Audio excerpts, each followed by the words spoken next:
Well, it looks like that KOI will be sitting with first pick. SK going to be on the blue side. Akali very much targeted towards leader. That's going to be banned away. Also opens you up for an Azir priority from KOI, and that's why we're seeing both the Azir and the Orianna taken away. So a lot of mid lane focus, as you highlighted already. Jojo going to be that player to watch here in this best of 3. Yeah, still things like the Karma up and available though. Vi, some of these junglers still up as well. Varus, another AD carry that we get to see a lot. Rumbo. So there's quite a lot of those kind of first pick worthy champions that are there.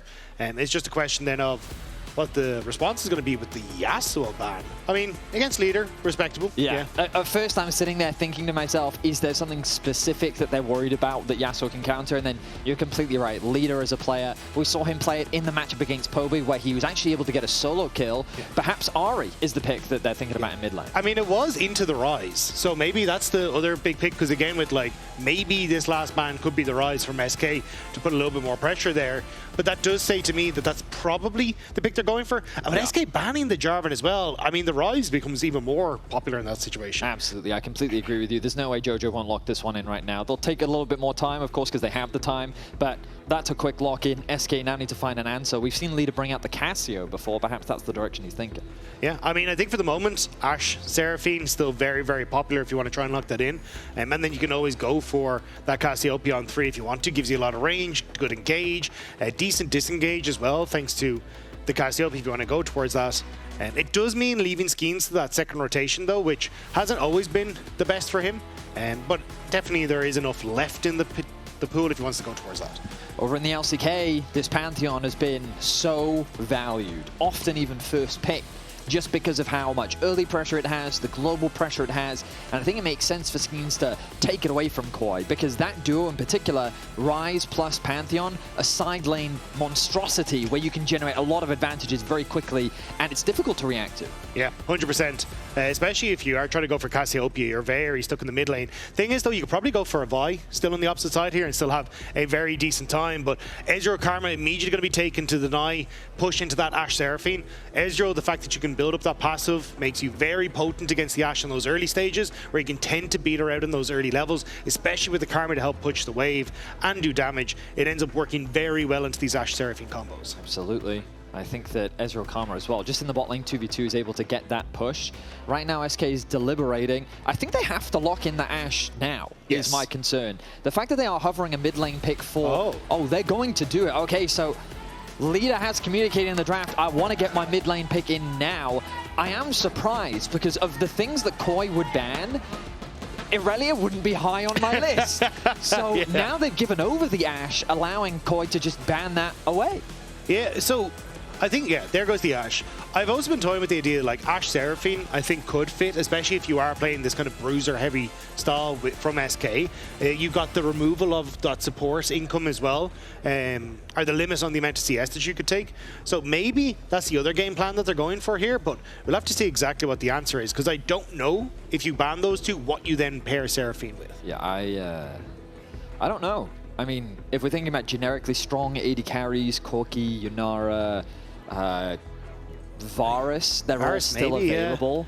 But the reason why Seraphine is picked with Ashe is because of the synergy that they possess, right? The fact that Ashe can slow you down, then the E in conjunction with the Seraphine allows you to set up an early route into a stun. A Sivir, I think that's a good read from KOI as well, banning that one. Seraphine mid, Irelia top? Seraphine AD carry. Seraphine AD carry with the Nautilus on support. So the only problem I have with this is that the best performing player in SK for me has been Jopa. Yeah. So sticking him onto Seraphine is not exactly the way I would have considered this draft going, but you know, here we are. Because my thought was you take Ashe Seraphine into the bottom lane. Seraphine Senna into the bottom lane. Sure. You play for a more bruiser focused top side, and then you just try to play through that. Because on the opposite side, like, I think you are heavily going to lose push. You've now got great plays for around the map on both having control over mid to set up for your side lanes, great team fighting, like Ryze and Wukong is very strong on that mid jungle. And I think for SK, like, you have to kind of throw this game into chaos, particularly around that mid lane, in the hopes that you can find success for this Irelia early. Otherwise, I feel like it's just a simpler to execute composition on MKOI's side.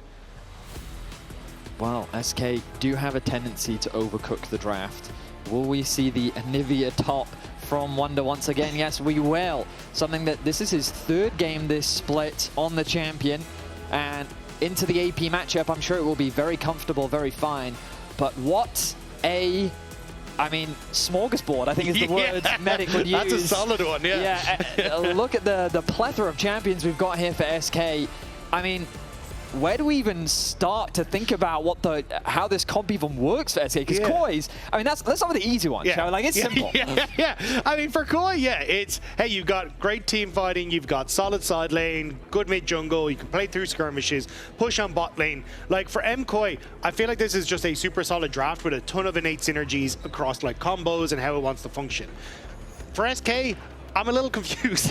Because, like, the reason you would take Nautilus into a bot lane matchup like Ezreal Karma is because you're looking for kill pressure. You're trying to see if you can find those moments that you can burst out the enemy team so that then your Nautilus doesn't get killed as he tries to disengage. You don't really have that with Seraphine, so the Nautilus feels like a weird pick for me alongside the pairing into Ezreal Karma. I think you've got decent synergy, at least for, you know, the fact that Pantheon and Ready can try and work well together to set up plays and can do well in skirmishes. But then with Anivia top, it's still a little wonky, you know? Well, we're going to be finding out very quickly how this draft from SK comes through, as the pressure is on for both sides. For SK, it is very much about they need wins on the board, and what better time than now to take advantage of a KOI that seems to be floundering early on in the split. In contrast, KOI are trying to prove themselves as a top team here in Europe, securing top 3 in the LEC last split and still fighting for those top spots. The way that they've started off their split has not really met those expectations, so both teams definitely need to step up today. There's right now a bit of early information trying to be garnered from KOI. They drop an early ward onto the Raptors. It seems that in terms of early starts, though, Skeanz going to be starting on his red buff. Yeah, I think the focus is going to be on Leader in this mid lane, though. Like, this is kind of one of the picks that he is well known for. 22-8 in his career, 3-2 in the LEC, with 2 of the wins being over Caps and Humanoid. So certainly a strong pick for him. But with the early chunk out, and also the damage Jojo's getting down, had to burn the pots early, didn't quite have the full passive stacks there as he went in, which made that trade a little wonky for him. So it was already quite cocky to early level 2. And he flashed it as well. So, I mean, that was beautifully done by Jojo, because a series of sequences, I mean, Leader's just going to die. Leader's by himself. He doesn't have the, he does have flash. Elyoya flashes over the wall, gets that first kill, and MKOI find themselves on the board. I think that has to be the best feeling as a jungler. Just, oh, you're delivering me a kill. I just get to take it. Great, okay. So, not starting off the best, and already the bottom end, though, Alvaro taking a bit of a chunk there as well. Yeah, I mean, you're going to take that mid lane as Jojo. Yeah, I'm quite frustrated with Leader. No, I would never have told him. Because, I think it's already quite arrogant to pick Irelia into Ryze, because this is not an easy matchup early, right? Ryze has a lot of early push, and then not only do you go Ignite, you go Doran's Blade. So getting early level 2 is so important in the matchup, and Jojo plays it so patiently and punishes him so effectively. And then, I mean, the good news for Leader is he still has his flash, so the room for outplay is still potentially there. You can see in terms of XP, he's about half a level down. He's going to get a nice base off, and the fact that he gets the... Oh, he actually chooses to cancel his base. All right, so we get a bit of trading in the bottom lane. Heal going to be used. Jopa and Mikyx both going down to about 50% HP. But Supa and Alvaro finding nice trades in the 2v2. But this is what I was talking about in the 2v2. It feels very difficult for Jopa and Mikyx to manage this. Like, you don't have the all-in kill pressure that you want. Jopa's opted for the TP so he can get back to lane here. But it still means that Supa and Alvaro get to dictate a lot of that lane. You can see nearly a 10 CS lead already opening up, although Jopa will collect some of the CS under tower. But it still feels to me like full push boss opens up a lot of plays for Elyoya, who has now been accelerated by the early kill. And if you can play for early dragons and into these early skirmishes on bot side, I think you're in a very good place as MKOI. Absolutely, quite happy with how this early game has panned out. The top laners, double AP matchup. Myrwn's not going to be too stressed about it because the early kill threat from an Anivia is typically fairly low. With Mikyx now roaming towards mid, there's no flash, remember, available on Jojo, but he's not here. It's Alvaro pushing out that mid wave. Wave going to be frozen in a fairly comfortable spot for Leader. But once the tower hits it, not much that he can do about that. Still though, the wave in a comfy spot as the TP comes back through for Jojo. Yeah, Mikyx pulling one of those minions as well means that it is going to slowly push back into Jojo, who just TPs back in. But again, I think this is where we have to start looking at Skeanz, because I think he needs to get involved in a couple of these lanes as leader. Goes for the play. Doesn't quite connect the stun. He's losing a chunk of his HP, pops the pot, dashes back in, lands a couple autos, but that health disparity is significant. Skeanz making his way over. Does have the flash stun available, but Jojo, I mean, he's taunting him. He knows he has the HP advantage. He's winning out on these trades. He's also playing incredibly patient. Like, he's not using the Rune Prison to lock him down. He's just like, yeah, continue to dash. I'll take a few autos. I'm not overcommitting with any of these spells until you actually jump in on top of me. So Jojo kind of just gets to do the damage while leader dances around him. Well, Dragon will now make its way onto the Rift in a few seconds' time. With the Pantheon hovering around the top side of the Rift, it's unlikely that SK will look for anything early. With the prio that KOI have been getting, this should open them up to an opportunity, especially thanks to those observers are highlighting for us. Skeanz will be spotted on the ground. Yeah, Skeanz, I imagine, will reset and try and commit towards this bottom crab in the hopes that he can tick over to that level 6 ahead of Elyoya. But Elyoya is sitting on mid, just trying to help out and make sure that Jojo can collect the wave. But honestly, I think Elyoya is in a great spot. Like, he got that early kill again. He's been accelerated. Can now go towards his Grom. May finish it at 530, which gives him that little boost then to have the extra upgrade to the smite for this next Scuttle fight, which it looks like Skeanz is moving over for. Yeah, he is making a beeline towards that crab. You'll notice as well, leader went for a fast push in mid, even hovered around the bot river to see if he could figure out whether or not anyone was already setting up in the river. Now that the crab is spawning, both junglers ready to contest. Elyoya pulled the Gromp though to make sure he got the upgraded smite. Wait until 530, so now he has that smite, which means Skeanz has to disappear. So it'll be the level 6 for Elyoya, and maybe a little more actually off the back. They're hunting for them, but this is a difficult chase. Elyoya gets to level 6 instead. KOI using this opportunity to drop a little bit of vision down. They'll garner some info, and yeah, that's an easy dragon start for them. Smite will come off cooldown for Elyoya, and this should be an uncontested dragon. Fantastic early game so far for KOI, largely driven by their advantages gained in the middle lane, which Elyoya getting that first blood, as you mentioned, really putting him in a fantastic spot. Yeah, and there's not really much that Skeanz can do to respond to the time that Elyoya is doing this dragon, because he's got to clear through his bottom side up towards top. He will hit 6 off of his Krugs, but can't go for the ultimate play on bottom side. Mid is being covered by Elyoya at the moment, and look at top side. Like, that's just going to continue to be an even fight, so it's very difficult to try and make a play towards Myrwn as well with the ultimate. I think there's a world where Skeanz could have considered the cross map as the hook connects, the stun will follow, but there's 3 members of KOI here. The Cyclone's going to be dropped, get the knock-up. Leader's looking for more damage, but he gets way too low. The flash from Elyoya secures the first kill, but here's Skeanz to answer back. Look at like they're trading 1 for 1. Skeanz fishing for a little bit more. The hook goes wide. Just be a 1 for 1 in the middle lane. A little greedy from MKOI, honestly. Like, we just talked about how Elyoya hadn't backed, so that was kind of your reset timer for Elyoya to get back out of the map. By making the play mid, there's a reset advantage already there. So Mikyx happy to make this play, and sure, MKOI have reinforcements, but you know the Pantheon's about to hit 6. So MKOI overcommit a little bit, and it will be the turnaround on towards Elyoya in a 1 for 1 trade. I think in an ideal world... Oh, hang on a minute. Wait a sec. They actually get a kill onto Alvaro as we come back to live. Hopefully we can get a quick replay as to how that one transpired. Supa going to be pushing in the bottom wave. Will get a couple plates for himself, but... Okay, so the goal ultimately stays even. Yeah, I'm very shocked that Alvaro got cut out there. Again, I'm not entirely certain. Skeanz in the area, though, seems to be making it work. And then that's 2 kills around the mid lane that have definitely helped out. And it seems just Alvaro trying to get a ward in, gets caught. Jopa actually with the roam there as well, with Mikyx making things work. Yeah, a bit of support or combat resulted in Alvaro's demise. Grub's now available on the map as Skeanz in the top half of the Rift. Myrwn going for a nice trade. Good placement of the wall there to deter the Rumble from chasing him down. Supports once again hovering around the middle lane. I think we can expect more of this as the game continues, and to kind of go back to that Nord's point that we talked about in draft, I think this is one of the big values of the pick, when it is just that roaming support angle where mainly they're not spending time bot lane. You have to give that advantage to the Nautilus in his ability to set up plays and even lock down targets on the side of KOI. And that's why, like, again, I think it was greedy for MKOI to go for the play, right? You don't have that engage tool. You kind of have to play defensive until Elyoya is in a position where he's even with Skeanz, he can take the fight. So by going forward in the fight, it just sets up an easy kill for SK, and then Alvaro getting caught a second time. So now what started off as fantastic has now netted 2 early kills for Skeanz, which has got him back into the game to match Elyoya. And as well, it's operating on a point where Mikyx now has the tempo lead, and he can dictate a lot of the plays, like maybe looking for this on bot lane. Sundered Sky completed for Skeanz. He's shadowing the bot lane for now. They should know that that control ward is there. Hook goes a little bit wide. Alvaro using the movement speed of his shield to get him to safety. Skeanz really wants out the push. The root will connect. Supa forced to cleanse, dashes away to safety. Stun doesn't quite land in the middle lane. Leader has this passive fully stacked, but he's losing out on this trade as the Q from Jojo doesn't quite connect. Very tense affair in the middle lane. Jojo, though, still with the advantage. Nice play, though, in the bottom side. So Mikyx using the E. Oh, hang on. Elyoya hovering around mid lane, fishing for an opportunity.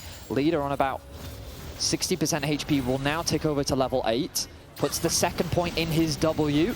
But he goes in. The stun thread is there. The realm warp used. Now Elyoya comes through. The stun doesn't quite connect. Jojo threatening the kill. Here comes the ulti from Skeanz to try and save his mid lane. It's not enough. Leader will fall. But the tower with the ignite doesn't quite get the trade kill, which means right now it's a 1-for-0 in favor of KOI.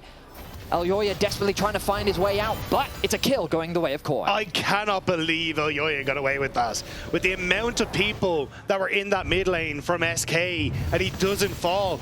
And it's Leader trying to, again, play hyper-aggressive, but doesn't really have control over the area. So MKOI, good sidestep from Elyoya. The Realm Warp from Jojo gets him a range, and Elyoya gets the bonk, but no one chases after him. So manages to escape off the back. And sure, SK, I don't even, well, they commit to 2 at the moment.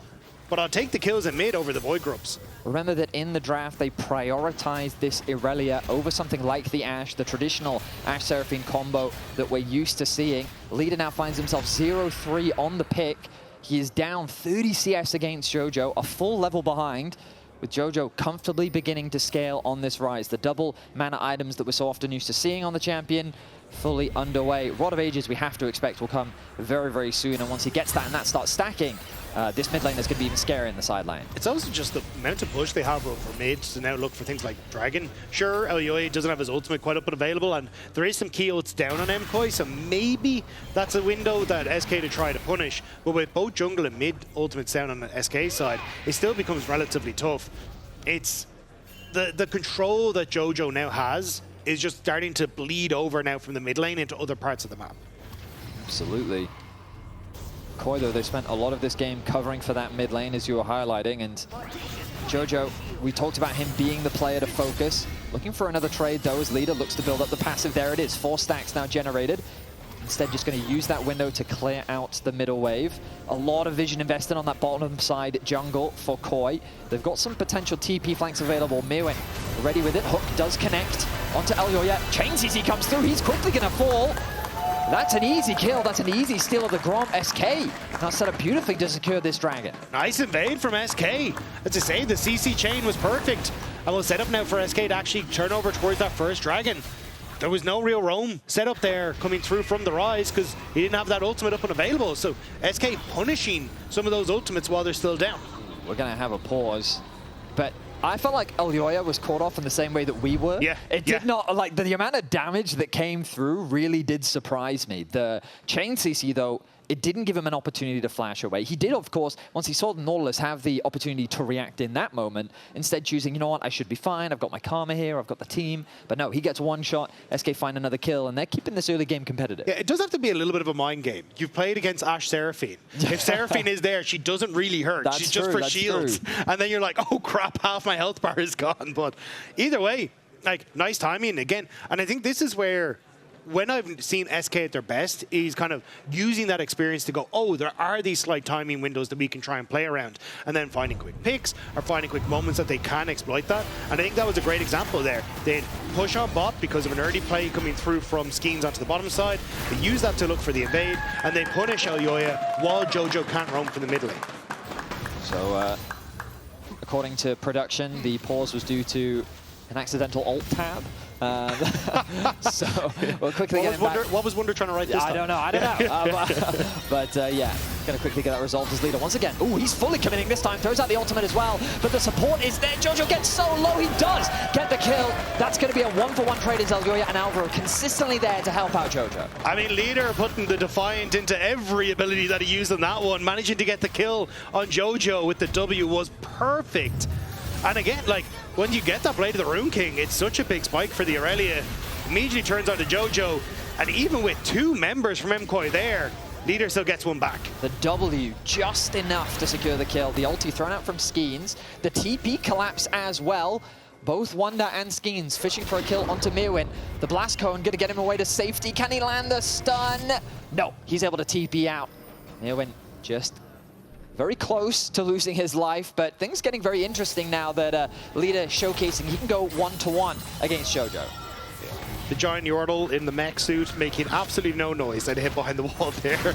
But still MKOI using that pressure they saw on bot side to sneak away the blue on top. Is there much follow-up from SK? Oh, Mickey, no! That was the wall. That was in fact the wall. A bit of a faceplant there, but he looks for another hook and he connects it this time round. The chain CC once again. Alvaro first to drop. Looks like SK are happy with this for now. KOI looking to try and chase. Nice body block there from Skeanz. Supa needs to connect more Qs. Jojo throws out the Realm Warp. They're targeting leader. It's 1 versus 3. The ulti comes out from Jopa. He tries to keep his mid laner alive and he might just do it. Oh, the damage is huge. Now the re-engage, but the ultimate from Myrwn to turn the fight in their favor. A double kill for Supa. 1 picked up by Myrwn. A fight going the way of KOI as they take out 4 from SK. Myrwn walked the entire way from the bottom lane to make sure that he could be there for the boys and ends up picking up a couple of kills for himself. Wunder, though, with the response and taking that tower on the bottom side. Jojo ended up falling, but I think the trade was worthwhile. SK will get their first tower of the game. KOI not able to cross-map, but they'll be very happy with how this fight played out.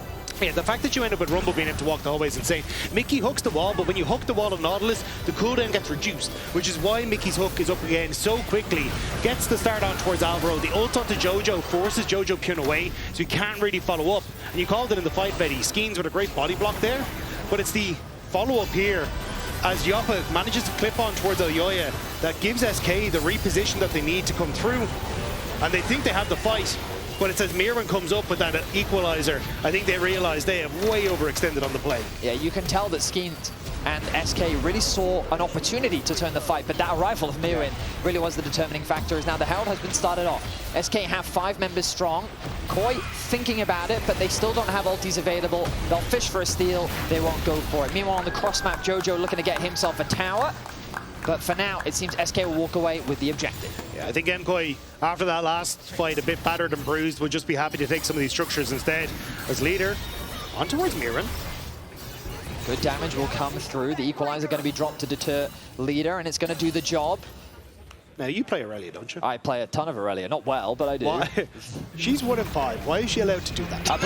Honestly, it's Blade of the Rune King. Yeah. Blade of the Rune King on melee champs. It's the same with Yone, Yasuo, and Aurelia. Yeah. On any of those champions, the moment they get it, it just synergizes with their passives way too well. But yes, that is a thing that Aurelia can do. But you'll see as well in the team fights, I feel like Aurelia's very difficult to navigate in team fights because her mobility comes from landing those skills. Hook connects onto Alvaro. He's going to get down to about 50%. Oh, he's just going to drop. SK have decided that Alvaro is their target as they add another death to his toll. 0-3-3 now the scoreline. SK constantly finding these picks. Yeah, Mickey in particular constantly finding these picks. He's had a hit or miss games on the Nautilus, but he is locked in today and finding Alvaro consistently across these plays. Finds space, and now Supa. Skeanz lands the stun. He has to flash away from the root. Jopa, so good at this Seraphine. I mean, our stats... Oh, hang on a second, Jojo taking a bit of damage, but our stats informing us that Jopa, 13-6 all-time on the Seraphine, 7 wins in a row.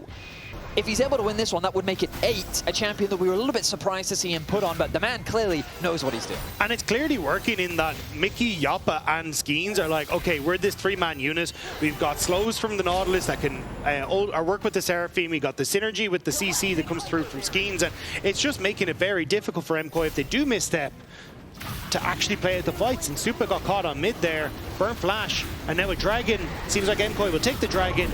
SK going to trade it for pressure on mid and top. looks like this is a worthwhile trade for SK. They're going to get a lot of damage down. They can safely walk away to the topside river as they look to steal away camps from Elyoya as well. The top tower soon to fall. Wunder getting a huge injection of gold as he finds himself 30 CS up, and this will be his second tower of the game. That's the thing. I mean, the fact that you got both of these towers, all the plates. Wunder is going to be a very big bird that's going to be flying around this map. I'm expecting magical things from him in this game. Nice interruption there from Supa. One of the things I just realized was Anivia is a counter to Ryze. Yeah. But she's top lane, of course. Yeah. But later on, that counter still will be relevant in the team fights. The fact that Jojo is relatively short range, it's still difficult for Ryze to navigate these fights against the Anivia. It's also miserable for Myrwn and Elyoya, right? Like, any of these champions that want to play close range have to deal with the wall, have to deal with the slows.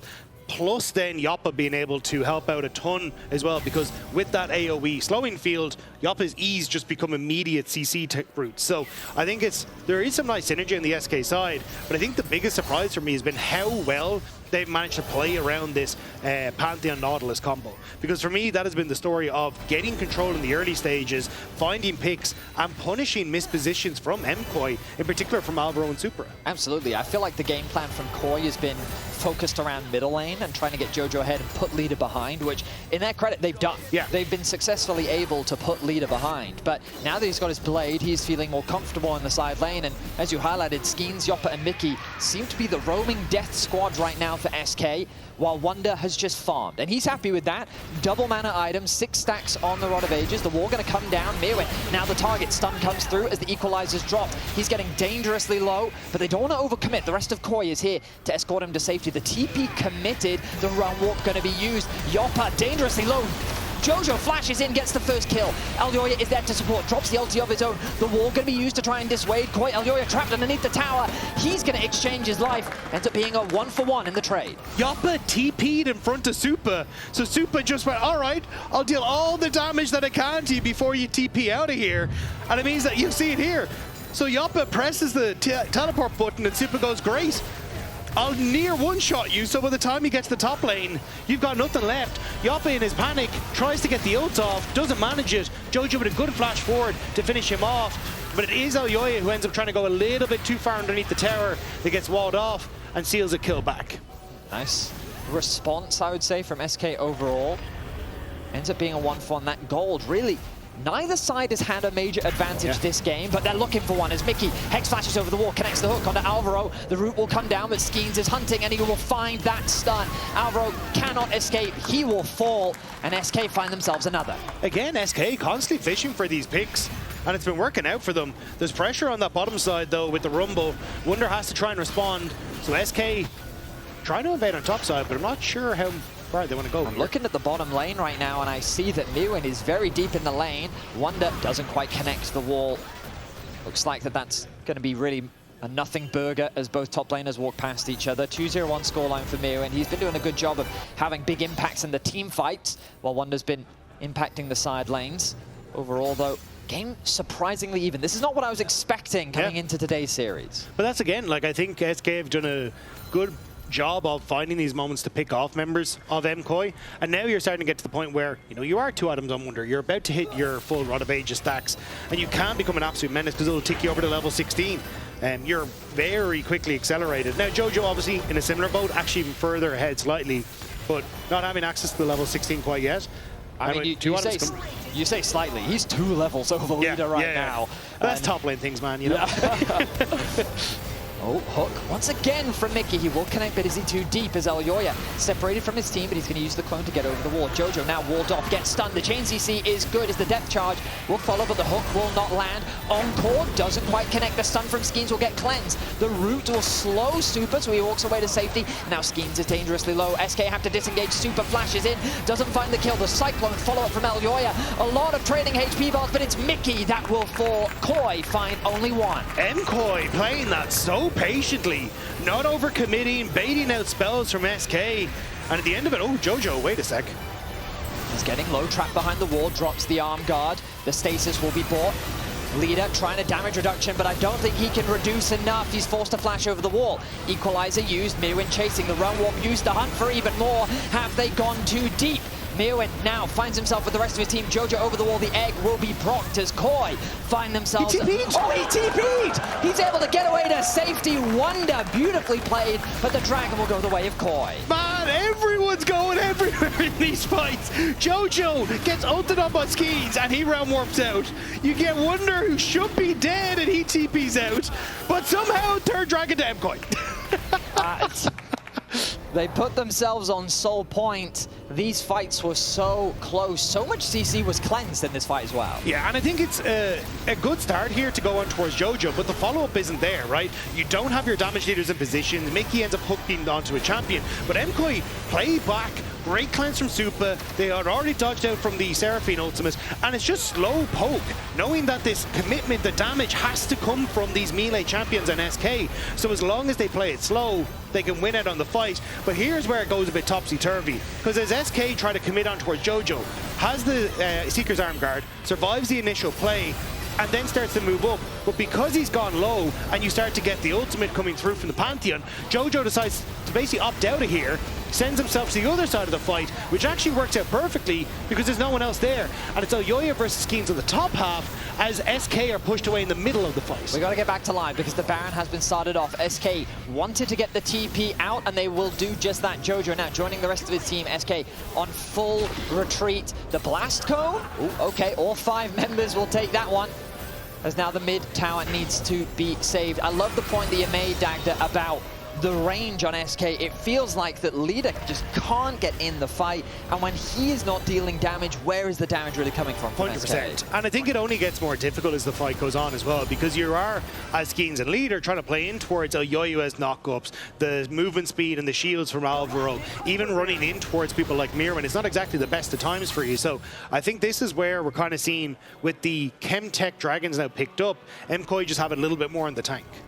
We can see from the chat as well, some of the fans identifying, yeah, I have no idea why MKOI is not hard winning this. Well, I think SK have done a good job of making it difficult. Jopa, Mikyx, and Skeanz, this trio has done a really good job of finding pick after pick. Alvaro has really been the target of this, as he finds himself at 0-4 for now. I think that if SK could find a way to play more through sides, they'd have alternative win conditions, but they keep getting drawn into these 5v5 fights, and it looks like we're setting up for another one as they group up around the middle lane. With these towers, 25 minutes into the game, no mid tower spawn just yet. Supa getting low, but he's fine for now. Still 75% of his HP. The burn will come through. He's going to be fine as is.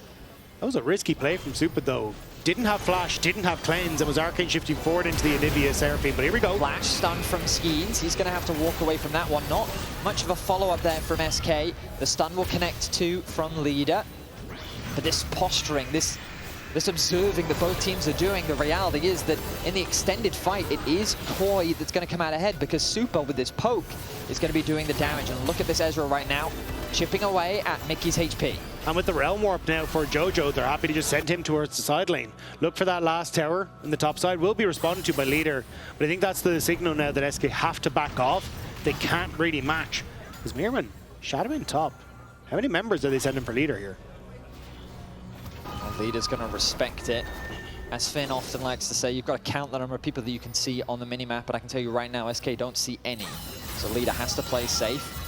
At this point in the game, he'll quickly clear through that minion wave, but quick resets come through from KOI as they look to spend what gold they've got.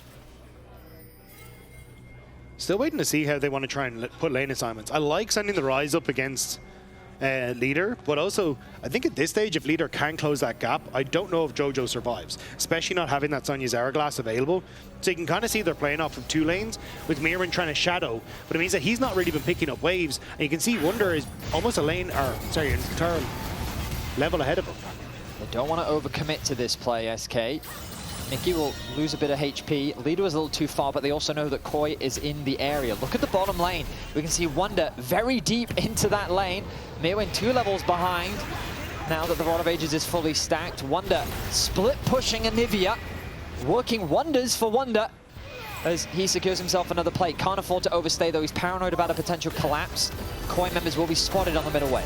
Still, though, he's buying a ton of space for the rest of SK, because all they want to do is try and protect that top side, give leader a chance to get up towards his GA or death stance, whichever he's preferring here. But again, just kind of buy more pressure on sides, because leader is going to be more effective than Jojopyun when he can get up towards a couple more items. And the Anivia is very far ahead of this Rumble. So I'm not entirely sure the Rumble can really hold on anymore. Well, I think it's all going to come down to this fight as the Soul is on the horizon. It's KOI that have better position in the river. They've got a good ward behind the pit as well. The mid tower will finally fall. 27 minutes, 45 seconds. This has to be one of the latest mid towers we've had this split. KOI, though, fantastic positioning around the Dragon. Look at Myrwn's flank. He's looking. He has the equalizer ready. He'll chip out onto Wunder, who's zoning him away. Hook will go wide. CC just trying to land as the damage from Supa not quite connecting. Slowly but surely they chip away. SK forces their way in. There's the depth charge used onto Supa. He's going to arcane shift to safety. Alvaro forced to flash away. Myrwn still on the flank. Elyoya chipping away at the Dragon. Now at about 50% HP. Wunder does connect the Sun. Flash in. Connects the hook, but the quick stopwatch will come through from Jojo. He stays alive. Elyoya down to 50% HP. The wall cutting off. The Dragon secured by SK. They'll deny the soul. Members quickly falling as Myrwn now finds himself against 3, but it's Supa untouched on the back line. The damage is good. The Grand Starfall will come through. The cleanse from Supa to get him away to safety. A double for Jojo secured. The Realm Walk fishing for more. It's a one-sided fight for KOI. Supa with fantastic damage will secure the fight for KOI, but the Dragon goes the way of SK. The Dragon stolen, but MKOI again, slow and patient in the fight. And you can see a bit of a split call here from SK, so they force Supa out with the ultimate, but it's Wunder who turns on towards Elyoya, but it's Jojo going golden, means that already a huge amount used that really amounts to nothing. Myrwn gets access to the backline, which ends up finishing off leader as he had to go in. And MKOI just playing this front-to-back style, making it very difficult for SK to get the value that they need in these fights. I feel this Aurelia is just doing nothing in the team fights. You can see how quickly leader drops, and as you highlighted, great patience from KOI to just play at arm's length. It's also, they just, like, they're always marking the sides in these fights. Like, they have one person covering the back of red buff, they have one person covering the wall over by blue buff, and it's like, okay, well, leader, how are you finding the flank? Like, if you do, you just take a chunk of your HP power, even trying to get into position. So MKOI, very good understanding of how SK want to try and play these fights. And now, even though they lost the Dragon, they're still 3.5k gold up. They're going to start getting more gold now off of these side lane structures as well, and even stealing away some of the camps in this topside jungle. Absolutely. Another tower's going to fall in favor of KOI. I feel like Supa is just such a problem as Jojo continues to create problems of his own. Has the TP available. He's sitting in the bottom lane. SK, no one gone to answer. The problem is it's only Jopa who has the TP himself. This will be an uncontested tower. More gold secured for KOI as they'll continue to accelerate this lead. We thought that this game would very much be about Jojo on this rise, a champion that so few teams are given. But really, he's been a side character as KOI have played so well as a team. The way they've navigated these fights so patiently, so cleanly, has made it difficult for SK to already find an angle. Baron is alive, but not going to be started just yet. And for SK, like, you knew this was coming, right? You leave Rise open and you ban so many of those other answers into Rise away. You can expect that Jojo's going to take it. But unfortunately for them, the earlier pressure on the Aurelia has not worked out for them. And Supa, doesn't quite. Oh, huge equalizer. Skeanz getting very low. The Encore going to come out defensively, but the Zhonya's used once more from Jojo. The front to back, the Realm Walk flank. Is it a good idea? Alvaro takes it. He's going to drop. That's a kill secured for SK. Now they have the numbers advantage. Do they want to chase for more? SK is thinking about it. There's the Grand Starfall. Skeanz, though, too deep. Doesn't want to overcommit. 1-0 the way of SK. That was a Karma, not an Alistair. I don't think he wanted to be in the middle of that with no one to follow. Bit of a whoopsie there on the Realm Warp. And it gives something back to SK on what should have been a clear MKOI victory off the back of it. As you called it, like, great engage. As you see everyone turn towards Supa. Elyoya even using the clone to dodge away from Jopa's charm. Jojo dodging it too. And here, oh, he gets rooted into it. Oh, that's so unfortunate, okay, Alvaro. So turns out Jopa's just the karma. Whoa, whoa, whoa, whoa, whoa. Yeah, yeah, very accurate. Okay, well played there by Jopa. So Alvaro, he wanted out. Yeah, he absolutely wanted out. All right, well, we get back into the action. Baron's still the premier threat, but the Dragon Soul is looming. A minute 20 away. Base has come through, and there is the actualizer for Jojo. So, He's been a little bit quiet this series, and I only mean that in the sense of he hasn't made any carry plays, but now he definitely can. If you thought that this Rise wasn't doing damage before, he is very much going to do damage now. It's also who goes to mark him at this stage, like in a side lane, or match him in a side lane, because already you're seeing that there's a ton of push that is constantly being put here, which is making it very difficult for you to match any sort of answer on towards the bot lane. And now that the actualizer is completed, I think Jojo just 1v1s whoever he sees against and takes the bot lane structure. So now you have to invest 2 people down just to deal with Jojo, which would have to be Wunder and Jopa. But if they're both gone, you've no real setup. Ooh, Jojo was spotted on the flank. Leader doesn't quite connect the stun, but he is hungry for a fight. He knows he can't afford to go too deep with the phase rush. Going to get Jojo to safety. There is the ultimate thrown out from Supa. He will chip away at Jopa's HP bar. The heal going to come through though. Decent amount of healing is still available for Jopa. Do they have enough damage though? The wave throw is good. Bot tower going to be secured. Wunder doing some good work earlier on, but KOI's focus is on the dragon. They do have TPs available. They could go, oh, flash, hook, doesn't quite connect now. Mikyx is way too deep. Throws out the depth charge onto Jojo. The Grand Starfall going to be used to connect on the 4, but it's Mikyx that's first to fall, and now Skeanz is isolated on the back line. Wunder is incredibly low as Myrwn uses the stopwatch, but Myrwn's going to quickly fall. No, he stays alive. Elyoya sets his sights on the back line. SK members dropping quickly. Skeanz, though, re-engages, targets Elyoya. He's staying alive. Leader will block the GA. He's going to lose his life as a result, and it's Wunder left to fight against the remnants of KOI. They hunt for more. Wunder trying to get away to safety. It's not going to be enough. The egg will be procced. 4 members of KOI stay alive. The TP again! You'll get away to safety, but it's likely going to be a Baron for KOI. SK just don't have enough in the tank to kill MKOI. Consistently, they try to find these fights, but now MKOI turn over towards the Baron. Wunder is there. TP coming through. TP will come through. Wunder's trying to stall, but he is a one-man army, and it is not enough. Jojo, he's going to hunt. He realizes with the blast cone that Wunder's going to get away to safety. Now they can turn their attention to the soul. I don't think SK is going to revive fast enough to contest, as the wave will be cleared and KOI set their sights on their 4th dragon of the game. Yeah, especially Jojo can just use the actualizer, absolutely rip through this thing if he wants to. But that just makes things even harder. Like you're seeing in these fights, SK are throwing everything at the kitchen sink to try and get onto a key target, try and burst someone out, but they just don't have enough damage with this Seraphine, and even honestly the Anivia hasn't been able to get into position. Mikyx throws out the hook onto Alvaro, but MKOI are in a decent spot. Myrwn able to try and zone away on the backside of this. And as this ultimate comes through from the Pantheon, Supa just hops over the wall. And Elyoya is just like, great, we can take care of Skeanz, because Myrwn and Supa are ripping through the rest of SK. And Leader is waiting for the moment that he can look for these engages. And at this stage, it was like, maybe he can try and carry the fight. But he's so far behind, the damage from Supa is too high, and he's forced to flash away and still ends up going down at the end of the day. Yeah, I can see the damage potential that's there from Leader, but I feel like that Supa just, he's having the easiest game of his life. There is zero threat onto him. Jojo was the one that got ulted onto, and you'll notice as well, Wunder TPing just before he gets transformed so he can use the safety of the egg to actually get him away to safety. Baron secured, Soul secured, KOI looking to clean this one up. we'll wait and see, BG Rails. We'll wait and see. As Teleg Port Master, that's a good one. I like that. It's not ideal, but that's how you're using this. Leader getting very low hit. Encore connects onto 2. The stun will come through onto Elyoya. He loses about 50%. There's the True Shot Barrage to chunk out. Hook not quite connecting there from Mikyx. Goes a little short. You can see that SK is trying their best to make it difficult. The wall used to isolate Myrwn. He's going to be forced to go golden.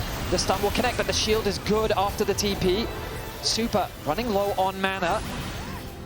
Jojo going to reconnect with his wave in mid though, make sure that he's able to get the tower. SK clear out top, but can't really defend. So now, going to be forced to back away, because Jojo's going to start to put damage onto the mid lane turret, or can realm warp up to this top side. Hook will connect onto Myrwn. There is the depth charge. He gets chain CC'd. He's going to die. SK finally get themselves one back. Now that set their sights onto Elyoya, he's going to use the clone to get over the wall. He's forced to get the heal from Alvaro to walk away to safety.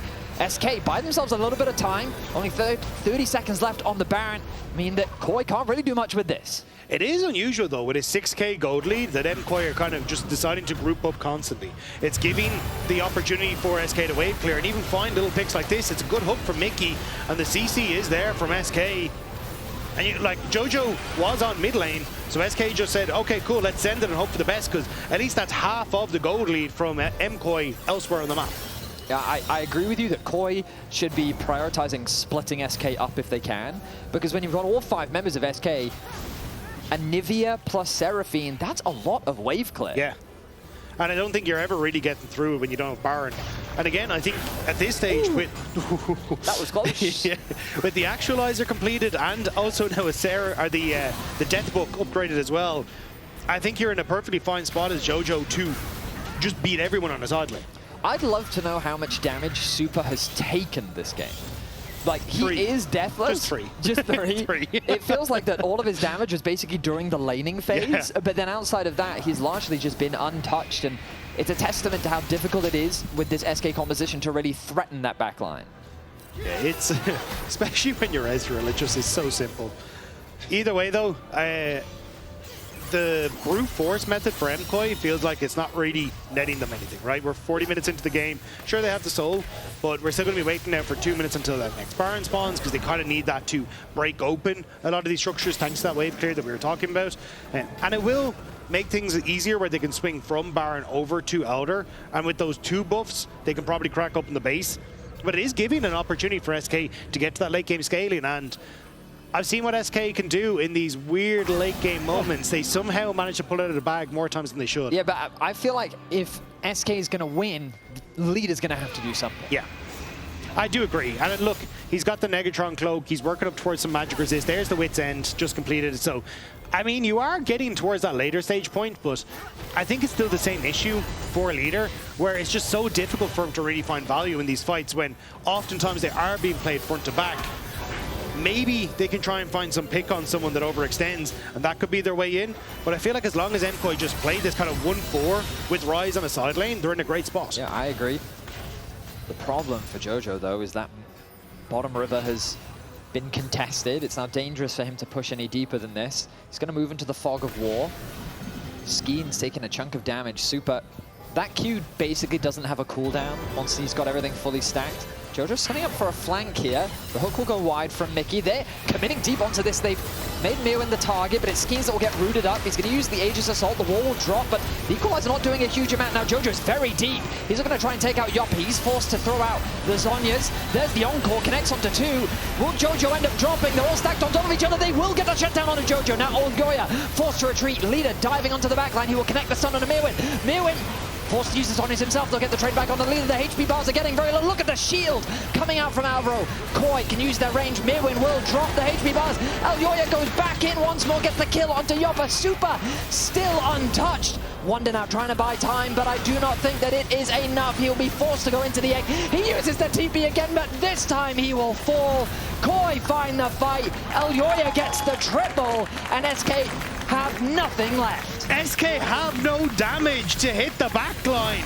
Everyone gets lined up and no one drops. Instead, MKOI will start to take down the structures in the base of SK and look to end the game. Beautiful team fighting from Supa, well executed from KOI. They'll find a nice fight. They will find game 1 in this best of 3 against SK. SK made him work for it, but KOI will close things out. It was a funky comp from SK. And maybe if it wasn't as far behind, it could have worked, but we're going to toss it over to Jack, who's going to talk to Myrwn. Well, we're predicting a Bard ban. Dagda, let's go! Beautiful prediction there. Yunara going to quickly follow up with Orianna on the side of SK. KOI will have that first pick. SK chose second pick this time around, where KOI choosing the blue side. So slightly confusing draft, but regardless, Mundo now going to join the ban table. Azir going to be taken away. Seems that SK is sticking with the strat of banning away Jojo's mid lane pool. Karma going to be up and available though if you do want to. Oh, sorry, Karma's playing the last one, but still I think like focus on the bottom side makes a lot of sense. Nami. Yeah, Quirky Nami. Caitlyn also quite strong, so we'll see what the plan is going to be. As there's no music, which makes this. I didn't realize. Silent. Yeah. There you go. It's ramping up. Ramping up. Vi going to be taken off the board as we jump into that first pick. What will the priority be here for KOI? Xin Zhao, I feel, is very, very valuable. Yeah. And it looks like KOI are just going to grab that one fast.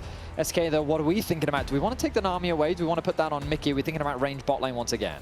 I mean, I've seen Mickey on the Nami. Didn't look so hot the last time, but I do think Corki Nami is just incredibly strong, especially with so many of those other picks taken away. So I imagine that will be the focus, unless there is something that you really have high priority for in leader in that mid lane that they just want to try and get their hands on. Well, taking their time, using everything they have available. Looks like Nami is going to be that first pick, which means that they can choose to match with the Corki right now if they want to, give that over to Jopa. Or do they want to try and match with jungle? Or is there a mid lane champion that they instead think is way too important? Too many options to choose from. Well, it looks like the option is easy for SK as they lock in their bot lane. Now KOI have to make a choice. Yeah, I'm wondering what that is going to be. Like, we have the misfortune that Supa's played in the past, which can try and go toe-to-toe with, like, the item spike points that Corki has.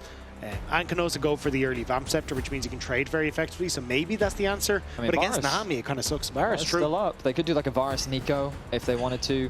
I always forget about Sivir every time. I think Sivir is still a very effective late game carry, and with Lulu still up, it seems that that's the direction they're going. And Lulu also pairs very well with the Xin Zhao too, so early skirmishing power on this bottom side is still pretty strong, even though you do have the Sivir. And it looks like Jarvan are going to be answered to try and lock the Sivir down in the Cataclysm so she can't escape. It does also kind of put pressure on towards Jojopyun now as to what champions he wants to take in the mid, because you don't want to take some of those more mobile champions and suddenly give it a lot of value to SK. You know, Jarvan got its first win today with Vitality. Yeah, it's 1-5 right now. We'll see how it pans out as an answer into what KOI have drafted as we move into the second phase. Mid or top is likely going to be the priority depending on what they want to limit.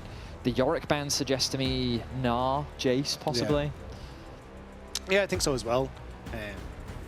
Maybe Ambessa is something that you're trying to eye up as well, just to try and sync alongside the Jarvan to have that backside dive, but I'm not entirely certain here because again, like, we've seen Wunder bring out many different champions, but the picks like the Ambessa haven't looked so good. He has got bullied by people like Trayson on those picks.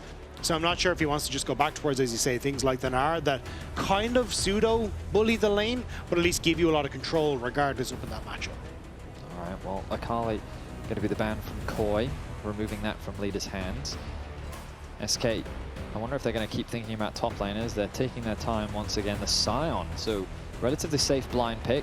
Possibility for Myrwn, something that we actually haven't seen from Myrwn this split, but we know that he's played it in the past, so SK want to remove that as an option. Yeah, I'm still kind of thinking of things like the Gwen maybe could be an option up on that top side of the map as well, and Bessa is still very strong. And I mean, we've seen Myrwn bring out things like the Shen as well, so you could end up putting a lot of your eggs into that kind of like anti-dive basket if you want to. But there's that Gnar you were talking about, Betty. So not something you want to try and pick Shen into. Zehen, though, could be a different matter. Zehen into Gnar would be, honestly, quite the surprise. Yeah. I think that you're really not setting yourself up for success if that's the direction that you go. Range could be something that they consider. Right now, KOI can take their combo in all sorts of directions. They've got a very solid foundation with the Sivir, Lulu, and Xin. They've got a way to go in. They've got follow-up thanks to the Sivir ulti. And they also just have good front to back. And it seems they're going to double down on this more. They want a little bit more skirmishing power with the Renekton now locked in. It does mean, though, that they don't have very good engage, which is the other side of things. So unless you're kind of like maybe going to blind the Galio here or something to just go, hey, we slice and dice in and then we can put the Galio down. But either way, like, your engage tools from MKOI are somewhat lacking. You're heavily reliant on Shirelli is on the Lulu to get the Xin Zhao in, to proc a third auto to kind of set you up, or do the same with that Ruthless Predator on the Renekton. So I think it'd be interesting to see how MKOI play these out. But I guess when you're looking at SK's comp, it is definitely something that wants to play into MKOI, which should help them out in that regard. Yeah, the challenge is going to be, can they get onto Corki? But you could argue, who cares about Corki if you just kill whoever's in front of you? Exactly, Corki has no wall to play behind, right? So seems to be the game plan for now as the Aurora, very meta, very traditional. This is a little bit more of his style. The question is, does he have good ultis to steal? In the side lane, this champion can pose a lot of threat, but in the mid lane matchup early on, this can be quite a tough one to play. Yeah, I'm trying to remember if I think it was Leader who played this matchup previously when he brought out the Silas. Yeah, and it did not go well. He did get solo killed in the side lane. Yeah. So I'm still waiting to see what the answer here is, because I remember the Poby in that matchup ended up maxing Q, didn't take points in W, and just completely poked him out of lane in the early stages. And it was Jojo, a Yone rather than... Oh, it was a Yone, was it? Yeah. But either way, like, I remember seeing the Sylas-Victor matchup. Maybe it was Vladdy actually played, but either way, they took several points in Q, didn't take any points in the W, and then just continued to poke the Sylas down in the early stages and made it really, really difficult for the Sylas to actually get rolling. So I could easily see Jojopyun going for something similar, especially when Jojopyun is very clearly the strongest laning mid laner that we have. I think it's a very risky pick from Leader. Absolutely, but that is somewhat Leader has become known for. We'll see how things pan out as SK find themselves backs against the wall. Remember that they really need these wins. The schedule for them is a tough one with so many of their games front-loaded in the first half of the split. We're jumping into game 2 of this best of 3 between SK and MKOI. MKOI lead the series 1-0. If you've just joined us, game 1 was quite the banger, very back and forth.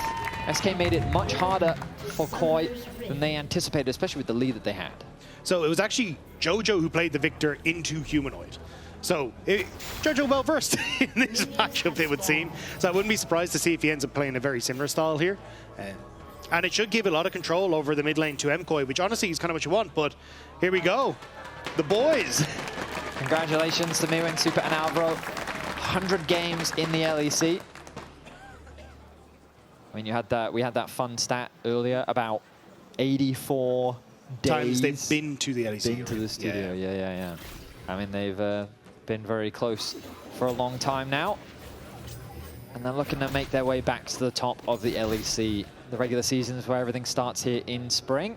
Jojo positioning himself in a way that is looking to bully Leader early on. And yeah, you can see that the Airy helping him out with that as well. 2 procs of the Airy there.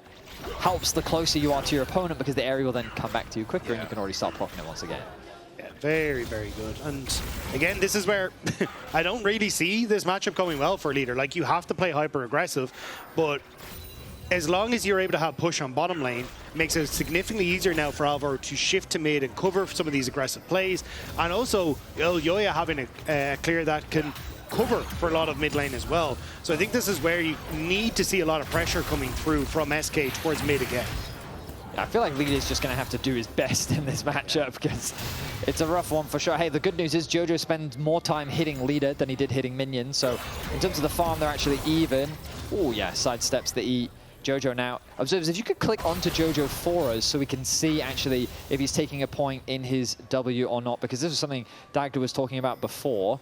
Normally what Victors will do is they'll just focus on putting points in their Q and their E, especially in matchups like this to bully, and there's that second point in his death ray. Yeah, so last time he actually put them all into the Q, but this time, yeah, going for the death ray and just saying, look, I know how much I can bully you here. It's going to be relatively difficult for you to try and play aggressive if you just have no health bar. So this is what I'm going to do. Because the whole way that Sylas wants to play this is dive in aggressively, use that Kingslayer to heal up and constantly force these aggressive trades. But when you're poked under tower like this, it's incredibly hard. The only saving grace is Jojo a little low, but there's the W.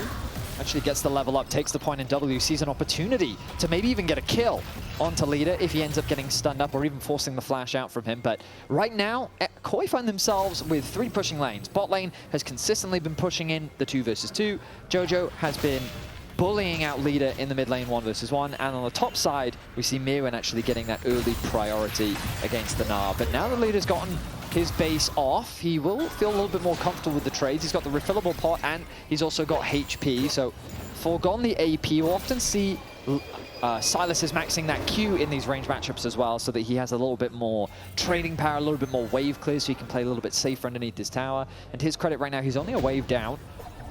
Let's see, will Elyoya pull the gank off? They're probably waiting for the Mega Gnar to fall off. We'll get that burst of extra movement speed. Skeanz is in the area as well. Moving into the tri-brush. Myrwn doesn't have the Fury though, so I don't think there's much of a play here. I think the goal is to cover the Fog of War. And there's the base. Skeanz now looking for the gank himself. Myrwn gets the level 5. The passive proc from Wunder, playing at arm's length to avoid the range of Myrwn. Myrwn, I don't think you have many places to go, my friend. Uses the slice and dice, will create a bit of a gap. There's the flash. Skeanz chases after him, gets the slow from the W, needs one more auto, he'll find it. Oh, Wunder has the flash. Now Leader He's forced to flash himself as Elyoya looks for a gank, but it's SK that draws first blood. That nearly went real bad for Wunder. Didn't end up taking a tower shot in the end. Myrwn doing his damnedest to get out. Now Mikyx spotting Elyoya with Skeanz come across. Okay, Elyoya, he is in a very bad position here, gets knocked up. The bubble connects as well, and Leader will get himself a kill. Poor decision making there from Elyoya as SK find their second. Yeah, especially as his top lane went down. You knew the Skeanz was going to be there. And kind of bails Leader out of what Jojo had done a really good job of controlling in these early stages. Leader will happily take that as now feeling way more confident to trade. Yeah, you can see Leader actually taking a second point in his W. Often in these matchups, because you get bullied so hard, you just take the range wave clear, you accept the fact that you're not going to be able to do much and you clear as much as you can. But Leader's saying, you know what, now that I've got this kill, why don't I try and use it? Gets that second point in the W, goes for a bit of a fish, and now he actually has the gold lead in the mid lane matchup, even though he's down about 10 CS. So SK off to a fantastic start here in Game 2. Yeah, interesting to see though that, because usually with the Silas's I've seen things like the Dark Seal, not double Ruby into Sapphire. Like, working up towards things like the Riftmaker and stuff, or even the Rod of Ages, yeah.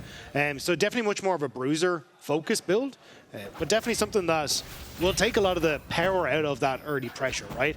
And sure, you will be tankier, which you probably need to be, jumping into a lot of what's there on MKOI, but you won't have that burst power that I think you kind of want for trading effectively. You will spike much later into the game as well, right? But maybe that is just the game plan, as the Mega Gnar is used in the top lane. Wunder just getting a bit of a trade-off.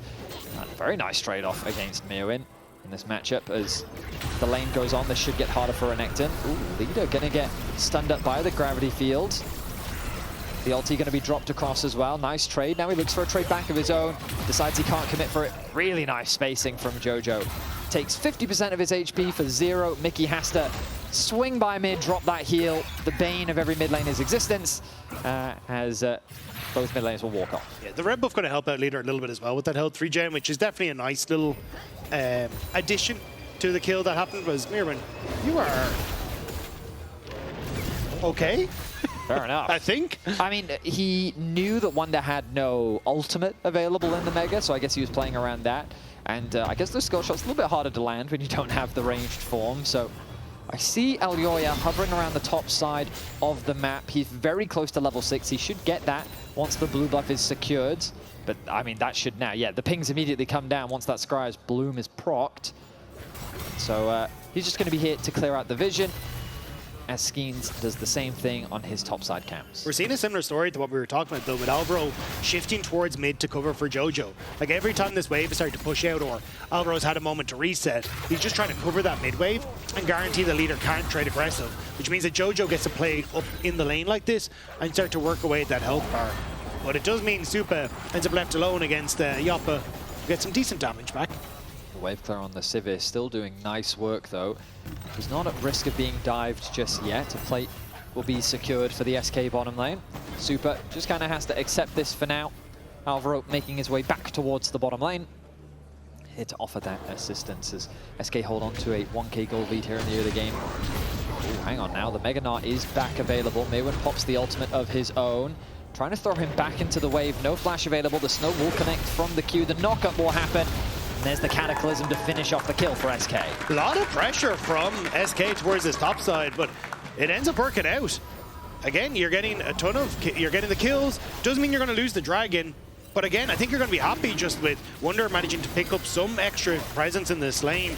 And if you can keep this Renekton out of the fight, or even weak, it becomes much easier to deal with the front line in MKOI's team fights. Yeah, I'd like to see Skeanz move away from top now that he's put top in such a good position. The ulti used there from Leader, stolen away from the Lulu. It's a nice back and forth against Jojo, but now he's a level down. He needs to catch this wave before he can catch back up in terms of experience. But the extra HP really doing wonders. Alvaro now making his way towards mid. Leader actually goes in with the Kingslayer. Getting very low here. Skeanz now looking for a fight. Applies the passive. The ultimate comes through from Alvaro. Jojo's forced to flash. Mikyx making the arrival, giving them the numbers advantage. Nice wave stacked up. SK find a favorable trade. Yeah, Alvaro hoping that he could use that wild growth to interrupt the flag and drag from Skeanz, but doesn't quite get the timing. Jojo ends up having to flash. Also, Leader did end up setting that extra ruby crystal instead of getting the dark seal and then going up to the Catalyst of Aeon. So a little bit behind when it came to the gold, but still, I think again you're seeing I added a lot of pressure towards this mid lane. And I think for Jojo, like, he's happy out. Sure, he's got that flash burnt, but at this stage, he's kind of started to bypass a lot of that pressure that could have come through. Grubs are available, and Elyoya, I mean, he's in a good position to do them. I think there's no way for SK to really contest. He knows the leader needs to go back to base. He'll just grab one, cautious of Wunder's roam. He doesn't want to overstay, especially with the TP now coming back in from leader in the middle lane. Boots upgrade is going to be his choice. Same response from Jojo, so double Analyst in the middle lanes. A little bit of extra HP will help both of them in the side lane, and also in team fights especially. HP makes you far more durable if it does delay your spike until much later into the game. There is a nice ward just in the enemy jungle here for MKOI, which is helping us spot out where Skeanz is coming. So hopefully make things a little bit easier for Myrwn, where he may not get caught out, which should spot now that Skeanz is on his topside camps, which means there may be some sort of play that you can try and mix the bottom side, but you can see there's a huge amount of vision already set up for SK at the back of that red pit. Skeanz just on ward clearing duty around the middle lane, as the support has made their way towards mid lane once more. This has been a very common occurrence, especially in this series, as both junglers want to make sure their respective mid laners get set up nicely here in the early game. Leader even gold thanks to that early kill that he got onto Elyoya, but still behind in farm. The experience pretty much identical. Jopa should be ticking over to level 8 relatively soon. Supa having that small XP advantage because he's been left isolated longer in the lane. It would be a case of if SK can use these kind of small gold experience, or gold leads that they have, like through the jungle, to try and bully through these spikes. Because Skeanz has the Sundered Sky and is sitting on this bottom half, looking to try and fight MKOI, but I don't think they're really being given that opportunity. But for SK, I think it's a focus on trying to Triforce for Jopa. Hope leader can get towards as wide as Aegis as early as possible, and then try and find these like quick skirmishes to punish MKOI before they can really set up. Dragon 2 minutes away. The roam from SK. They want to threaten a dive onto Myrwn. He has to be very careful. And he's going to do just that. HP, though, getting lower and lower. The matchup only is going to get harder as the game continues. Nice passive proc from Wunder. The Grub's going to be secured by Skeanz as he smites one away. Elyoya now joins the party. Alvaro is here, smites that one away. So 2 Grubs to 1. The objective now off the rift. Oh, leader goes in, drops the ulti. Looks like 0 damage done to Jojo. He's going to walk that one off. The shielding, very helpful there from Alvaro. Heal dropped by Mikyx means that both mid laners still very healthy. Support's involvement here in the middle lane is absolutely massive. There's some deep vision going to be looked for by Mikyx. He finds 2 wards. Is he caught out of position, though? He's definitely caught. Oh, that's okay. Alvaro. Sidesteps the EQ, needs to flash away, pops the wild growth. The tidal wave not going to connect. Alvaro gets away to safety. But there's many members that are making their way down. Leader decides to back off. Still, though, a nice presence from SK, just trying to see what they can fish for. Don't end up getting the kill, just a flash. There's been a bit of a weird shift in the way that the jungler, hang on, Supa? Nice damage dropped onto Supa. Valkyrie going to be used. All right. Yeah, even though Skeanz has kind of had these moments where he's able to get in towards the lane, topside specifically, and get some kills, it's actually been Elyoya who's managed to sneak in a couple of times and get some camps. So because you end up looking at, they traded on towards the Void Grubs, you had to move back down towards your bottom side then as Skeanz to try and take your camps, which actually let Elyoya move from his top side in and invade on towards the Raptors and get another steal. And these little moments that Elyoya has been finding are now starting to add up. Like you can see it's a sizable, the camp lead that Elyoya has, and it's starting to negate some of the 2 kills that Skeanz had managed to pick up in the early stages. Absolutely. He's got a full level on his opponent as well. Dragon is now alive, though. While the jungle pathing might be a little bit awkward, the positioning that SK have over this objective is superior. Lulu sitting in the top lane with Supa up there as well suggests that this will not be a contested objective. Most members of KOI have completed their role quest. They want to get the Renekton out of this lane, and they want to allow for Supa and Alvaro, maybe even to get themselves a plate here in the top side. It doesn't really get better from Myrwn in the bottom lane, though. Like, you're still going up against Corki Nami, which is definitely less than ideal. Now, imagine with the resets, SK will send Jopa towards the mid lane. Well, Wunder taking a lot of damage here. Oh, but he's building up that Mega Gnar. You see that Mickey's on the way as well through the lane. It's a good polymorph from Alvaro there. Right as Wunder was about to go Mega Narb. Could have been a moment to try and shove Supa under the tower as that shield was down. But now, support there. And you've got Leader looking to swap places with the Gnar in this top side. I just think that they choose to put Leader in top. I guess because Jopa was already hovering around mids, they just wanted to leave him in that lane assignment. However, the Gnar and the Renekton now matched up once against each other. Mikyx, he's not going to... Oh, he will read the play. The Wind Becomes Lightning does connect, but the charge not going to come through from Elyoya. Doesn't want to go too deep. Herald in 30 seconds time. Pings are coming through onto the top side. Leader spotted clearing out a ward, but he will see Elyoya as well. But again, that's a lot of control for MKOI in this top side of the map. You can see all the vision that they managed to lay out. And Elyoya is just going to continue to put pressure down, steal away more camps, and can always fall back towards that Rift Herald in about 15 seconds. First items, almost completed across the board. You're still waiting on Myrwn to really finish off his one. But Elyoya... Oh, that's going to be the ulti popped by Elyoya. He feels pretty confident to actually take this fight. He gets the wild growth. He knocks up 3, but the re-engage comes through from Skeanz. Good damage. The Cataclysm connects. Elyoya's forced to retreat. Leader now joins the fight. He sets his sights on the jungler of KOI, and he will find himself another kill. That's 2 for SK. SK collapsed well, and MKOI overstayed their welcome. We just said they could have fallen. MKOI could have fallen back and played for the Rift Herald, but SK read it well. They play off of Jopa's Triforce spike. And that fight went so well for them. It absolutely did. SK here in game 2 have come to the races as they find themselves with 5 kills to 0, a 1.6k gold lead. They're going to get the Herald as well. Things looking fantastic in game 2. And this is everything you could hope for as SK. 5 kills, 2k gold lead, pressure on waves. Like now with Leader having both of these kills, he's in a very solid spot against this Victor, and it's going to start to become harder and harder for this Victor contestant sides. And it's Elyoya trying to make a play on the mid lane, not expecting Skeanz to be there, and doesn't really have the support he needs. He goes in with the wall growth, sure, but Supa has to wait about 30 seconds before he can auto-attack, whereas Jopa is getting full value, a ton of work done through the Triforce, plus the quicker collapse from Leader. That's perfect for SK. Absolutely. 2,000 the gold lead, Dragon 2.5 minutes away. Their goal will be to work towards securing more towers. Bot lane looks like easy pickings. Leader will secure a plate for himself. These towers are slowly but surely starting to fall. And look at the bottom of your screen. Those are red bars across the board. SK with advantages everywhere. Supa taking a chunk of damage. Jopa fishing for more, forces the barrier out from Supa. Jopa looking very scary now. Leader goes in once again.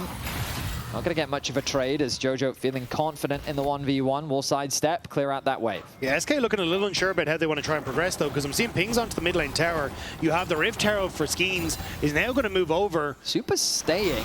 He has very little HP, but the wave clear is just monstrous. The Herald's going to be used to help them out here. Sieging this tower, I don't think it's quite enough damage, but it should be close enough. Triforce auto might be enough off the back. Nearly. Ooh, the smite going to help. Which means that, yeah, the top tower, though, looks like it's going to go down.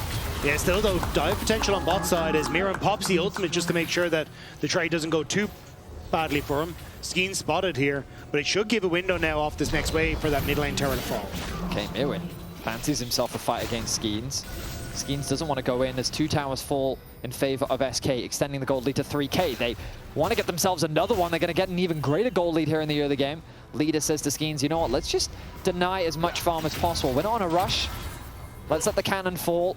Maybe we'll have to watch as this one dies. 3 members of MKOI looking at that top wave though. Mikyx reading the play, had started his reset, but now moving just to cover his top laner and make sure Wunder doesn't fall. But that tower, very healthy comparatively to the rest. So I think SK just going to get away with, well, not quite murder, but definitely when it came to the towers. I mean, things are just looking incredible for SK here in the early game. 3 towers to 0. They've got themselves a dragon as well. They're going to go back to base, spend what gold they can ahead of the next dragon spawning. I mean, Leader may even have enough gold to complete his second item, unless he's just gone back to base and I missed it. Oh, but Wunder now in a bit of danger. The ultimate's dropped by Jojo. Will throw out the death ray as well. Forces the flash out from Wunder. He now trying to retreat to safety. Elyoya thinking about going for a play. Ooh, the Wind Becomes Lightning, not quite connecting. Instead, he'll turn his attention towards the Krugs. Yeah, it's already been traded for position on towards this bottom side though. Push in mid. You're going to have Leader actually now look for that reset, which I believe is to finish off that second item. So not really an answer actually for SK. So MKOI able to get a lot of position on this top side and force Wunder away. For now, though, SK keep that top tower alive. The Dragon's going to be secured. Baron spawning in a minute's time. Let's see if SK can keep this momentum going. Because, of course, KOI, they do have ways to come back into the game. Supa, the late game win condition. Jojo's going to continue to scale. And we've seen teams put Jojo's Victor behind before, and he still becomes monstrous. The man is a very talented team fighter. And so even with a lead like this, SK have to be careful about how they push this advantage and where they move on the map, as KOI may very well look to pounce and punish. Yeah, especially if they can try and play around the choke points with this Victor W. It really changes the course of a fight. And especially when you are playing with relatively short range composition, it can be make or break. And as you say, you're still waiting for a lot of scaling to come through. The Hextech Proto Belt, finished by Leader, will make him a little bit stronger for the moment. But Jojo, as he crests onto 3, should be significantly stronger.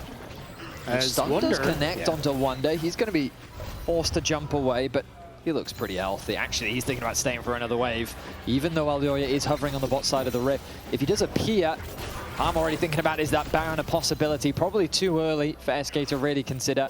Wunder's going to play it safe. Leader now looking for a scrap against Myrwn. Decent damage for now, but there's the Kingslayer. He steals away the Dominus, pops it himself. Now he's looking for a fight. Good damage now, really onto Myrwn. The extended fight really going his way. Myrwn can't afford to overstay.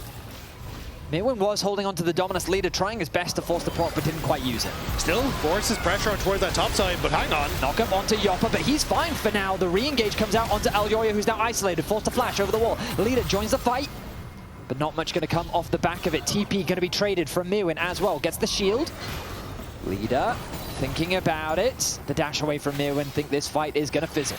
You've got Wunder who started to rotate up, but no Mega Gnar now available. Still looking at Jojopyun here, though. Should be able to get some decent damage. Either way, like, it's SK very heavily trying to force on the plays, and I don't think they really need to. Like, you had the win for Leader in that top side. You were starting to push in and get control over mid, and that's where you can start to group with people to start to get these towers. But instead, they're trying to do it to get kills or respond. And it's just not quite working out for them and actually getting like vision or starting to steal away camps in the jungle, like denying gold from Myrwn. Myrwn's focus right now is to clear out this wave. He pops the Dominus. Supa's now made his way over. On the hunt, going to be stolen by Leader, but I think that he is not long for this world. A shutdown will be secured, and Leader caught overextended in the top lane. Nicely done by MKOI, and there's the ones that are actually picking around this Baron area. Imagine it's more to clear a vision as SK, after stealing away red, start to creep across through this mid lane. Wunder got Mega Gnar again. Can MKOI find a pick here, though? I think for now they'll be happy with the crab. A pick is good enough. They pushed in the top wave. Skeanz going to be the target. Myrwn coming in from the flank, forces the flash out from Skeanz. The vision going to be cleared away. And another small advantage gained for KOI is SK have to act as observers as they watch the crab fall. It is in a weird spot again, because you think with this stage that like SK would feel comfortable to try and set up for the 1-3-1s. But with Dragon now in a minute 50, you're kind of getting to a point where MKOI have burnt a couple of key summoner spells, like on Skeanz and, oh, maybe so. Wow, the flash in onto Supa. Jopa goes all in, but it ends up being his own downfall. A shutdown comes the way of Supa, the wild growth doing work for MKOI. What a massive turnaround from Supa. Had the barrier, manages to outplay, he sat there and auto-attacked, but it does mean that he gets the Infinity Edge now completed and is in a very strong position for the next fight. Jopa thought he had the play, flashing forward. Supa with the barrier and then the wild growth and the shield from the Lulu. It's enough to win the trade. I mean, you can tell that Jopa had the damage to win out in that 1v1, but that's assuming it was a 1v1.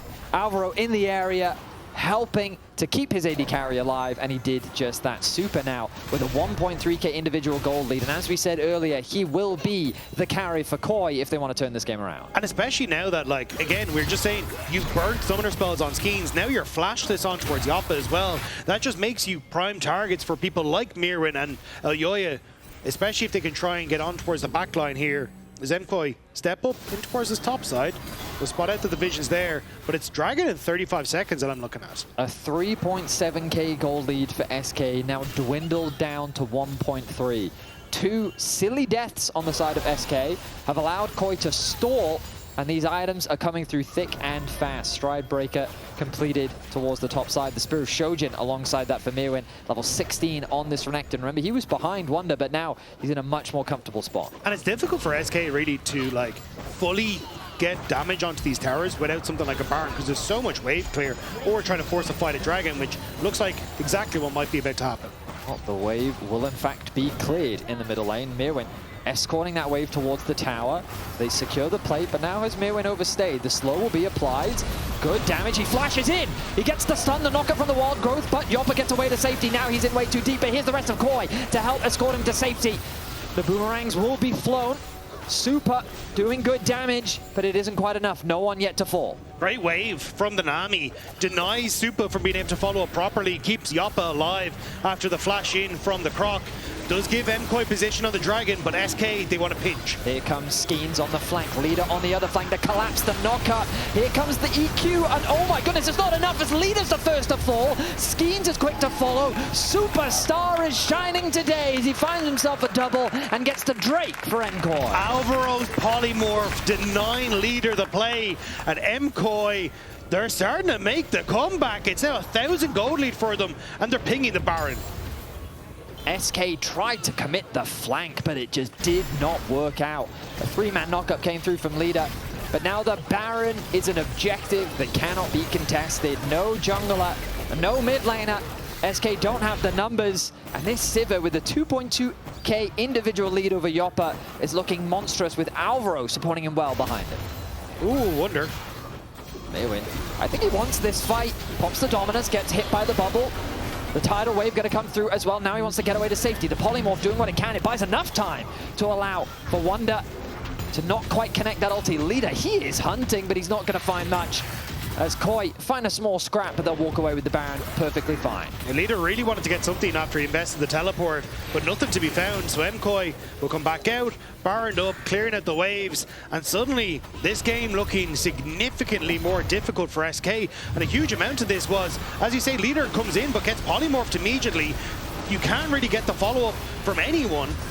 And it's an immediate turnaround from MKOI, especially when you're looking at the value that Xin Zhao can get in these sorts of fights. And you can't really burst out Jojopyun like that. I feel like patience is a key thing that we talk about when pro teams. And I think KOI have demonstrated a lot of patience today. Whereas SK, they have felt impatient. You know, when there's not much to do on the map, what happens? They get caught out. They're getting caught out top, they're getting caught out mid. They're making overzealous plays that they just didn't need to make. And KOI were quick to punish, and now they're the drivers here in game 2. They're going to put pressure on towards the tier 2 in the mid lane, but they can always reconnect with Myrwn as he pushes in this bottom side, denying SK valuable time through their own jungle. I think that's going to be the focus, but SK holding well against the Baron for the moment. The wave clear going to be doing its work for both sides, but Supa's is simply superior. Jojo pressuring the mid. They've got a 4-1 setup. Jopa, good damage onto Elyoya. Very good damage onto Elyoya. Really good damage. The tidal wave is going to come through. It's going to be forced to pop the Crescent Guard there. It's the Cataclysm. Now it's Myrwn on the front line. Can he stave off the attack from SK? The HP bars are low, but they are healthy enough. Wunder doing what he can, gets Myrwn even lower, but he still can't quite find it. In the mid lane, there's a 1v1, but it's Renekton that dies first. No one dies in the middle lane. MKOI overstep ever so slightly, but Jojo, he's looking for a kill onto Leader. He will find it. But Wunder, can he now get something back? No flash available for the Victor, but he walks away safely. Ends up being a 1-for-1 overall. That fight in the mid lane was so close. The Seeker's arm guard had to be burnt by Jojo. He flashes over the wall to get away from Leader, but in the end, just barely able to scrape away with the kill. But honestly, great job from SK on the bottom side. Ton of damage turned on towards Elyoya, managed to turn around what would have been a very successful Baron play into, I mean, a reasonable play, but you're still keeping your outer turrets. Okay, well, SK keeping this game interesting as we get, ooh, here we are, the replay that we're looking for. But again, Jopa stepping up, a ton of damage thanks to the Triforce, and Elyoya has to burn the ultimate early. Supa then gets caught out by the Cataclysm, and some nice damage coming through from SK. So they have to run away. And again, like, this was supposed to be the Baron buff that really could have cracked open these tier 2s, given a lot of control over the MKOI, but instead they end up losing Myrwn. And it's just that Jojo ends up getting that kill in the mid lane that makes it at least somewhat even. We get the replay as Leader goes hyper aggressive. Imagine just a second, there we go. Hextech Protobell forward, starts to get the ultimate to look for the trade, and just in 2 seconds here, you're going to see the golden from Jojo as he gets over towards the wall. as the Kingslayer comes through. But I think with the Kingslayer actually finishing, gives him just enough. The flash away very close, as also the chain lash nearly connected. And then Q off the minion, get the shield, and barely able to clip just in the end. Oh, beautifully done by Jojo. Very nice outplay from him. The one thing I wanted to say as well about that last team fight is, while Jopa's aggression, I mean, it got the better of him, looking for that mid lane play. But in that bottom side, that awareness to be like, this guy's not allowed to be here. I'm just going to hit him. I love to see that, especially from younger AD carries that are constantly trying to, I mean, I would say find that confidence, but Jopa's had that confidence ever since he joined the LEC. In his own words, the rest of his team is washed. Right, exactly. So he feels very comfortable saying, lads, come with me, I want to carry this. And he'll need to carry this next fight as well. 10 seconds until that dragon. 3 items for himself, but 4 items now completed on towards Supa. This Sivir is massive. But no flash available on Supa. Myrwn trying to cover for a flank. They haven't quite spotted out Wunder just yet. He started to build up the Mega Gnar. Here we go, Jojo covering for the Silas, watching him as he tries to posture. Meanwhile, the junglers face off around the dragon. Supa still alive. Remember, no flash on the hunt popped. It's Elyoya that starts off the fight, throws out the ultimate, buying a lot of time. SK have to disengage. They're paranoid about Myrwn coming in. KOI have got the objective. Will they look to run away? Myrwn now has to escape. Has the flash available, use the slice and dice to flash him from Skeanz, throws the cataclysm. Leader dying once again in the middle lane. At the very least, this will be a 1-for-1, but they cannot chase any longer. Myrwn drew the attention of 4 members. Now the mid lane is completely exposed. And they'll just take the towers just like that. Myrwn buying a ton of time there. A beautiful flash away from the cataclysm damage. Denies any more sort of slows or follow-ups. And just like that, MKOI cracked the base. Jojo 1-0-3, Elyoya at the helm, working with him to find that pick on the leader, opening up the mid lane inhibitor.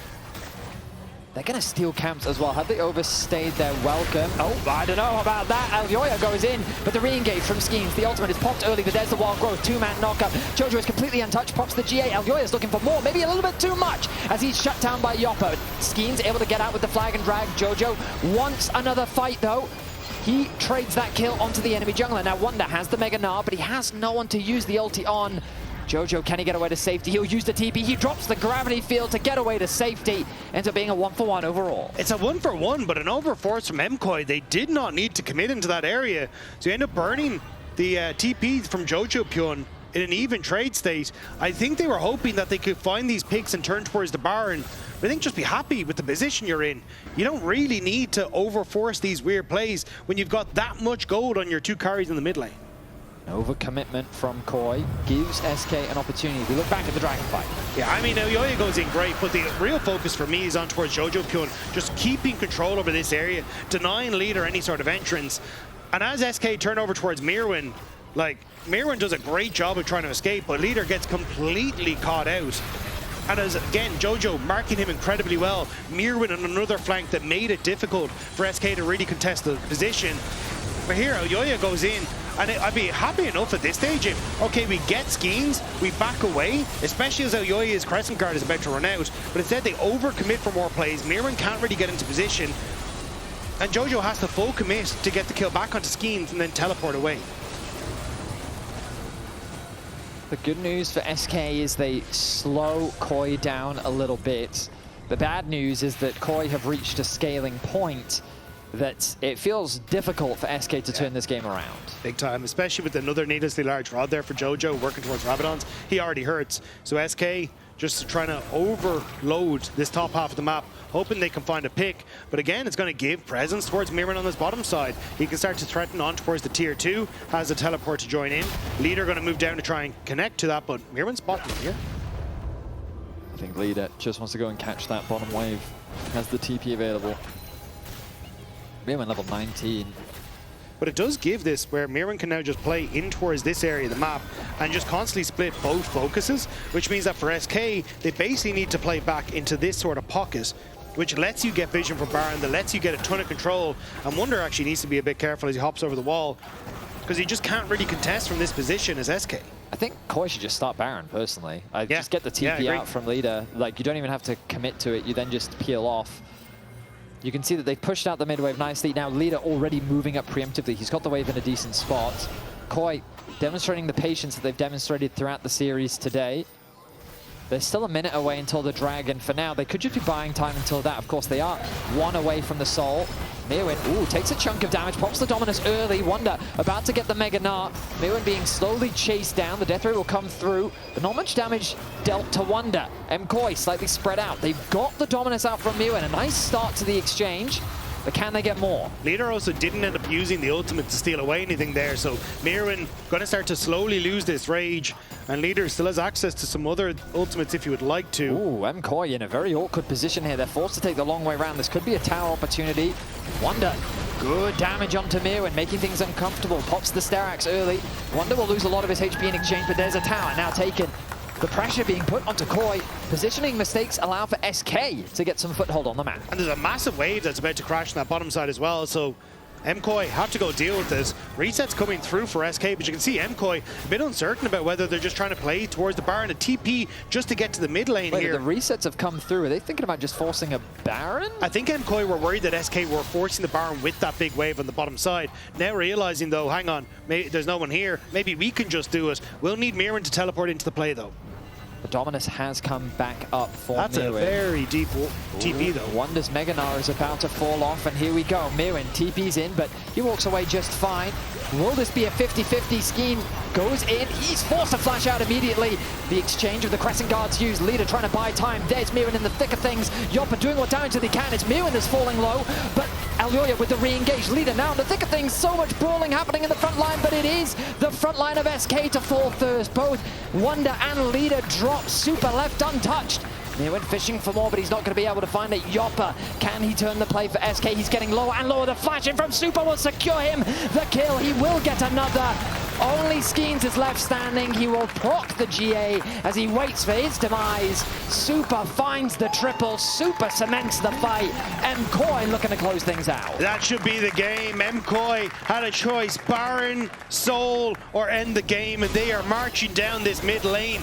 Only the Nexus in their eyes. What a brawl in the river, but KOI stay steadfast. They come out the victors, they come out ahead, and they see the Nexus in their eyes. It was a hard-fought comeback, but they were able to make it happen as MKOI go 2-0 against SK. SK, they tried to make it work. They tried to play him out in the mid lane, but inevitably, Jojo and Supa were just too strong this game. MKOI going to take a very confident win over SK here. I really think there was just such a big mid gap this series as well. Jojo's impact, you could constantly feel it throughout the series, whereas it felt so difficult for Leader to really involve himself in the fights. And while there are a few moments of brilliance, it didn't quite translate. He is one of your player of the series that you can vote for. Elyoya, Jojo, or Supa all had fantastic performances as KOI. A much needed win here to rebuild that confidence. 2-2 now in the Spring Split as KOI find the dominant 2-0 against SK.